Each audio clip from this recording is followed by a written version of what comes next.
में आएगी। अल्लाह का कुरान दूसरी जगह बोल रहा है, दूसरी जगह ऐलान कर रहा है और लोगों को मुतनब्बह कर रहा है, ए इंसान गफलत में पड़ा हुआ है, ख्वाब गफलत से बेदार हो जा, इसलिए कि तुझे 50 साल की जिंदगी, 60 साल की जिंदगी दी गई है। ये जिंदगी इसलिए नहीं दी गई कहीं शराब के अड्डे में तेरी जिंदगी गुजर जाए। ये जिंदगी इसलिए नहीं दी गई है कि तेरी जिंदगी बेनमाजी में और बेनमाजी होकर के गुजर जाए। तेरी जिंदगी इसलिए नहीं दी गई है कि तू किसी का हक मार ले। ये जिंदगी इसलिए नहीं मिली है कि किसी की गर्दन दबा दे। ये जिंदगी इसलिए नहीं मिली है कि तू किसी का हक मार ले, किसी का हक कब्जा कर ले। और ये जिंदगी तो इसलिए नहीं मिली है कि माँ बाप को गाली गलौज करे, पड़ोस को गाली गलौज करे, दूसरे के साथ भेदभाव करे, दूसरे को टॉर्चर करे और तकलीफ दे और परेशान करे। ये जिंदगी इसलिए नहीं दी गई है, ये जिंदगी इसलिए दी गई है ताकि तुम मुस्तफा की शरीयत का आईना बन जाओ, ताकि तुम मुस्तफा की शरीयत का पासदार बन जाओ, ताकि तुम मोहम्मद अरबी की शरीयत का पासो लिहाज रखने वाला बन जा, ताकि तू चले तो तेरे चलने से पता चले गुलाम मुस्तफा चल रहा है।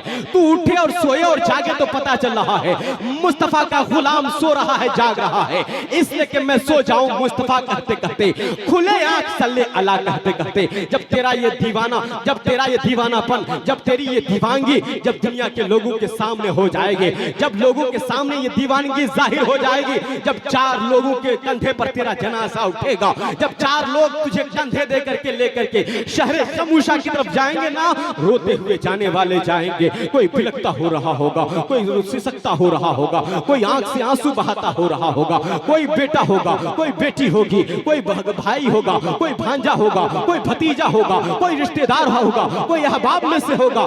सब कोई अपने अपने तर्ज पर अपने अपने अंदाज में रोया करेगा, गिरिया करेगा। लेकिन सारे दुनिया के लोग जब तुझे देख करके कहेंगे कि ये इंसान वो चला गया है जिसकी जात से मुझे तकलीफ नहीं पहुंची है, ये वो आदमी का जनाजा है जिसके जनाजे से मुझे कभी तकलीफ नहीं पहुंची, जिसकी जिंदगी से कभी कोई तकलीफ नहीं पहुंची। ये दुनिया में था तो भला इंसान था, यानी जब तक दुनिया में रहा तब तक ये इंसान लोगों के साथ नेकियां करता रहा, लोगों के साथ भलाइयां करता रहा, लोगों को नेक रास्ते पर चलाता रहा, दूसरों को नेक रास्ते पर चलने की तरगीब करता रहा। ये वो आदमी का जनाजा है जिसको देखने के बाद लोग कह उठे, उन्हें जाना, उन्हें माना, ना रखा गैर से काम, लिल्लाहिल हम्द में दुनिया से मुसलमान गया। और हजरात जब तुझे कब्र की तन्हाइयों में और लेहद की तन्हाइयों में लटा दिया जाए और सारे लोग मिट्टी दे करके, जब सारे लोग कफन दफन का इंतजाम करके जब शहर खमूशा से वापसी का इंतजाम करे, लोग वापस होने लगे, तो उस वक्त कब मुनकर नकीर 3 सवाल लेकर के आए। मुनकर नकीर का पहला सवाल होगा, और मन रब्बो का, तेरा रब कौन है? माँ कुंता तकुल फी शान हाज़र रजुल, तुम इस मर्द के बारे में क्या कहते थे? माँ दीनु का, तेरा दीन क्या है? ये तीनों का सवाल और सवालों जवाब होने के दरमियान सबसे पहले सवाल का जवाब उठने से पहले जैसे ही उसके कफन से पर्दा हटेगा, उसका कफन हटाया जाएगा और उस मरहूम के मुंह को खोला जाएगा।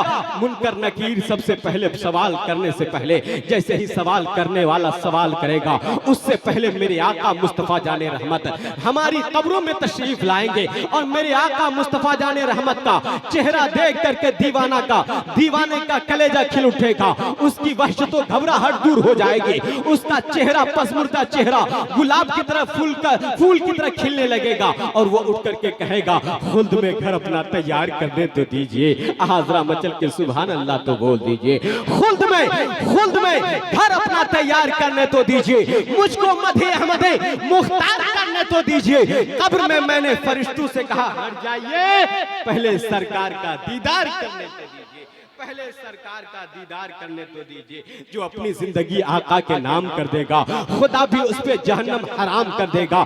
तीसरा सवाल मुनकर नकीर कब्र में हमसे क्या पूछे? जब उठ के सुन्नी आका को सलाम कर देगा, जब उठ के सुन्नी आका को सलाम कर देगा। इसलिए हजरात, अगल बगल में हमारे समाज में हिंदू भाई बसते हैं, रहते हैं, मैं उन तक पैगाम पहुंचाना चाहूंगा और उन तक कहना चाहूंगा कि हिंदू सनातन शाश्वत धर्म के लोग, या हम हो या अपने हो या बेगाने हो, जिसे दुनिया कबीरदास जी कहा करती है ना, कबीरदास जी वो बड़े सूफी संत हैं, बड़े बुजुर्ग हैं, जो 5.5 500 साल पहले उनका देहांत हुआ और बनारस में वो पैदा हुए और गोरखपुर में उनका जल समाधि है। आज भी वो अपने जल समाधि से, अपने धाम से, अपने द्वार से और अपने मकबरे से वो आवाज दे रहे हैं कि ए इंसान, आया है फिर गुरूर किस बात का, आया है चला जाएगा फिर घमंड किस बात का, फिर तकब्बुर किस बात का, आया है 2-4 पैसा कमाया तो समझता है मेरी तरह बलवान कौन है, 2-4 बीघा जमीन खरीद लिया समझता है मेरी तरह ताकतवर कौन है, 2-4 गाड़ी खरीद लिया समझता है मेरी तरह पैसा वाला कौन है, 2-4 बीघा पर घर बना लिया, मकान बना लिया, कोठी बंगला तैयार कर लिया, समझता है समाज में मेरी तरह कौन इज्जतदार है। लेकिन ऐसा कुछ नहीं है। इज्जतदार रब की बारगाह में वो है, मेरे महबूब मुस्तफा की बारगाह में इज्जतदार वो है जो सबसे ज्यादा तकवा शिआर है, जो सबसे ज्यादा परहेजगार है। यानी अल्लाह रब्बुल इज्जत की बारगाह में वो सबसे ज्यादा मुअज़्ज़ज़ है जो सबसे ज्यादा तकवा वाला है, जो सबसे ज्यादा परहेजगारी इख्तियार करने वाला है। इसलिए हजरात, अल्लाह तबारक व तआला ने इरशाद फरमाया कि तुम मोमिन बन करके रहो और मोमिन बन करके इस दुनिया से जाओ। उस वक्त तक तुम न मरो जब तक कि तुम मोमिन ना हो जाओ। और हजरात, इसलिए कबीरदास जी ने कहा है कि आदमी आया है चला जाएगा। ये जिंदगी कुछ दिनों की जिंदगी, ज्यादा से ज्यादा 50 साल, 60 साल, 70 साल की जिंदगी है। उसके बाद तो तुझे कब्र की तन्हाइयों में लिटा दिया जाएगा। उसके बाद तुझे गस्साल के सामने बेबस होकर के रहना पड़ेगा। तेरा हाथ रहेगा, काम नहीं करेगा, तेरी आंखें होंगी, काम नहीं करेगी, तेरी रूह कब्र से परवाज कर जाएगी, तेरा जिस्म लाश बन करके रह जाएगा, तेरे जिस्म से कोई हरकत पैदा नहीं होगी। दुनिया कहेगी मैयत कहाँ है, दुनिया कहेगी फला नहीं, बल्कि तेरा नाम भी लोग ले लेंगे और कहेंगे मैयत कहाँ है, मैयत को गुस्ल हुई कि नहीं, मैयत को गुस्ल हुआ कि नहीं, मैयत को कफन हुआ कि नहीं, मैयत की तजहीज़ तकफीन का इंतजाम हुआ कि नहीं। यानी तेरा नाम तुझसे छीन लिया जाएगा, तेरी दौलत तुझसे छीन ली जाएगी, तेरी पहचान तुझसे छीन ली जाएगी, तेरी शोहरत उसी वक्त तेरे हाथ से निकल जाएगी, सारी चीजें वहीं धरी की रह जाएगी, तेरा जिस्म वहीं पड़ा है, तेरा नाम तुझसे छीन लिया गया, तेरी दौलत तुझसे छीन ली गई, तेरा मालो असबाब तुझसे लूट लिया गया, तेरे सारी जायदाद वहीं की वहीं धरी रह गई, यहाँ तक कि तेरी शोहरत वहीं पड़ी की पड़ी रह गई। अब सारे लोग तुझे चौधरी साहब कह करके नहीं पुकार रहे हैं, तुझे पुकार रहे हैं तो मैयत कह करके पुकार रहे हैं, तुझे पुकार रहे हैं तो जनाजा कह करके खिताब कर रहे हैं। इसलिए कहना ये चाहेंगे कि हजरत कबीरदास ने कहा था कि आदमी आया है, अमीर हो, फकीर हो, दुर्वेश हो, गरीब हो, मिस्कीन हो, लाचार हो, बेसहारा हो, सबको इस दुनिया को छोड़ करके चले जाना है। कबीरदास जी ने कहा था कि इधर सुनिएगा, इधर देखिएगा भाई साहब, थोड़ी सी तवज्जो, इधर देखिए भाई साहब, ओ भाई साहब टोपी वाले, चश्मा वाले, थोड़ा सा इधर देखिए। आए हैं तो जाएंगे, आए हैं तो जाएंगे, राजा रंग फकीर एक सिंहासन में चले, एक बंधे जंजीर कबीरा, एक बंधे जंजीर। सुभान अल्लाह। अल्लाह हमारे इस भाई को सलामत रखे, मोहब्बतों के साथ नवाज रहे हैं। मौला इज्जतों का मालिक इज्जतों से नवाजे, बरकतों का मालिक बरकतों से नवाजे, हर बला बीमारी से मौला महफूज मामून रखे, बाल बच्चों को मौला सेहत और तंदुरुस्ती से नवाजे। ये देखिए जज़ाकल्लाह, हमारे बाबू अफजल ने और हमारे इन तमाम भाइयों ने 150 रुपए के नोट से नवाजा है। ए मेरे परवरदिगार, मेरे मौला, मेरे मालिक, मेरे खालिक, तो इन तमाम आने वाले हाजरीन की हाजिरी को कबूल फरमा, सबके घर में, कारोबार में, घर आंगन में खुशियां नसीब फरमा।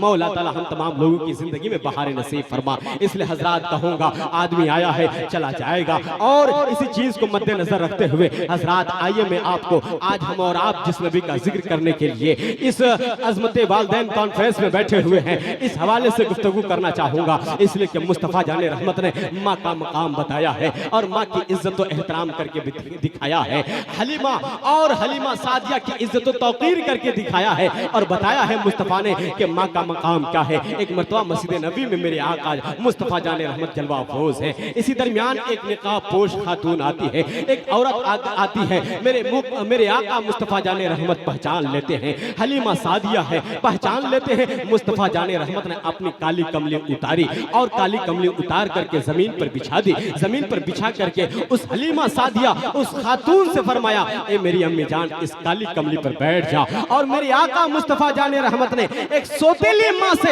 ऐसा हुस्न सलूक पेश किया है ताकि दुनिया को पता चल जाए और मालूम हो जाए। जब सौतेली माँ की इज्जत का ये आलम है तो अपनी माँ की इज्जत का आलम क्या होगा, सगी माँ के मकाम का आलम क्या होगा, सगी माँ के मर्तबे का आलम क्या होगा। इसलिए हजरात, माँ का मकाम बहुत बुलंद है, इतना बुलंद है। मेरे आका मुस्तफा जाने रहमत ने, किसी ने पूछा था, मेरे आका हुजूर आप बता दीजिए कि मुझ पर सबसे ज्यादा हक किसका है, तो मेरे आका ने इरशाद फरमाया था तेरी माँ का है। फिर पूछा था मेरे ऊपर सबसे ज्यादा हक किसका है, मेरे आका ने दूसरी बार भी इरशाद फरमाया था तेरे ऊपर सबसे ज्यादा हक तेरी माँ का है। तीसरी बार भी पूछने वाले ने पूछा था, ए मेरे आका मुस्तफा जाने रहमत, आपके कदमों पे सारी दुनिया कुर्बान है, आप बता दीजिए सबसे ज्यादा मुझ पर सबसे ज्यादा किसका हक है। मुस्तफा जाने रहमत, अमीनों के अमीन, सच्चे अमीन, सच्चे रसूल ने इरशाद फरमाया था तुझ पर सबसे ज्यादा हक तेरी माँ का है। चौथी मर्तबा पूछने वाले ने पूछा था मुझ पर सबसे ज्यादा हक किसका है, मेरे आका मुस्तफा जाने रहमत ने इरशाद फरमाया था तुझ पर तेरे बाप का हक है। पता चला 3 मर्तबा मेरे आका ने इरशाद फरमाया तुझ पर तेरी माँ का हक है, और 1 मर्तबा इरशाद फरमाया तेरे बाप का हक है। यानी सबसे पहले माँ की ताज़ीम व तौक़ीर करो, उसके बाद बाप की ताज़ीम व तौक़ीर करो, बाप की इज्जत व एहतराम का ख्याल रखो। लेकिन आज जमाना ऐसा आ गया है, युग ऐसा आ गया है, ऐसा दौर से हम गुजर रहे हैं, ऐसे दौर में हम सांसें ले रहे हैं जिस दौर में बाप बेटे को नहीं पहचानता, बाप बेटे की इज्जत नहीं करता, बेटा बाप की इज्जत नहीं करता, माँ की मोहब्बत हमारे दिलों से निकल गई है। हम उस दौर में सांसें ले रहे हैं कि माँ की मोहब्बत, माँ की ममता हमारे दिलों में नहीं मचल रही है। जैसे तड़पनी चाहिए, जैसे मचलनी चाहिए, वैसी माँ की मोहब्बत नहीं मचल रही है। इसलिए कबीरदास जी ने कहा था आज का दौर ये दौर है, यानी आज से 550 साल पहले कबीरदास जी की आंखें देख रही थी कि आने वाला दौर भी ऐसा आएगा कि आने वाले दौर में बाप बेटे का हत्या करेगा, बाप बेटे का गला घोटेगा, बाप बेटे की का अपमान करेगा, बाप बेटे के गर्दन पे छुरी चला देगा, बाप बेटे को कहीं वार कर देगा। बेटा इतना जालिम व जाबिर हो जाएगा कि बाप को बाप नहीं समझेगा, बाप को इस कदर जुल्म व सितम का निशाना बनाएगा कि बाप कहीं जाकर के कोने में सिसकियां ले रहा होगा, कहीं बाप जाकर के रो रहा होगा, कहीं के बेटी के घर में कभी छुप रहा होगा, कहीं अड़ोस पड़ोस के घर में जाके छुप रहा होगा। ऐसा दौर आएगा। इसलिए कबीरदास जी ने कहा था नए सदी में मिल रहे, नए सदी में मिल रहे दर्द भरे सौगात, नए सदी में मिल रहे दर्द भरे सौगात। बेटा कहता बाप से तेरे क्या औकात, सुनो जे तेरे क्या औकात। हज़रात देखा ये भी जाता है जब तक माँ घर में है, जब तक उस लड़के की शादी नहीं हुई है, लड़के के आंगन में कोई नई नवीली दुल्हन नहीं आई है, तब तक तो वो माँ को माँ कहता है, बाप को बाप कह करके पुकारता है। लेकिन जैसे ही शादी हो जाती है ना तो फिर माँ को बुढ़िया कह करके पुकारता है, बाप को बुढ़वा कह करके पुकारता है, और सास ससुर को बुढ़ा नहीं बुढ़िया नहीं बल्कि उसको अम्मी जान अब्बू जान कह करके पुकारा करता है। पता चला हमने सास ससुर की इज्जत करना सीख लिया है, लेकिन माँ बाप की इज्जत करना नहीं सीखा है। माँ बाप जिसने जन्म दिया, जिसने अपने खून जिगर से हमें सींचा, उस माँ बाप की ताज़ीम व तौक़ीर से हम दूर हो गए। इसलिए कबीरदास जी ने कहा है अब तो अपना खून भी, अब तो अपना खून भी करने लगा कमाल, अब तो अपना खून भी करने लगा कमाल।